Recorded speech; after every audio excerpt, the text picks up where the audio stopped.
দিন শখ করে একটু রান্না বান্না করতে আসলে এই একটা সমস্যা। রান্না করতে গেছি, একটু সাম্বার করব, একটু ইডলি করব, চাটনি চাটনি হয়ে গেছে। এখন দিকে সবজি নেই, কুমড়ো নেই। সকালবেলা সব কিছু তরকারি ঘ্যাট ফ্যাট রান্না করে খেয়ে ফেলেছে। এখন বেগুন আছে একটু, এখন নিতে এসছি। এই যে ছাদ ভরে এখান থেকে উঠেছে।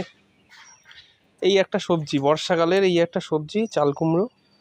দেখো আগা এর মানে মোটামুটি ফলন হলে খেয়ে দিয়ে যতক্ষণ না অনিচ্ছা ধরে যাবে ততক্ষণ আর কি মানে খাওয়া শেষ হবে না।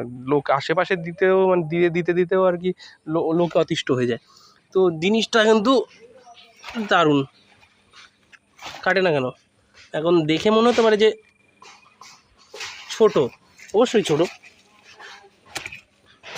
বাহ, এক হাত সাইজ কিন্তু ছোট, কিন্তু এ যা ফলন হবে একদম পুরো কচি, দারুণ খেতে হবে। দারুণ দারুণ মানে আমি খুব একটা ভালো খাই না, কিন্তু সবজি তো খারাপও হয় না। ধরো গাছগুলো কত সুন্দর হয়েছে, আর তার ফল এই যে এইটুকু। তো এটাকেই আর কি একটু বেগুন, একটু সজনে ডাঁটা আছে, এই কুমড়ো বদলে চাল কুমড়ো, এইসব দিয়ে একটু সাম্বার করবো।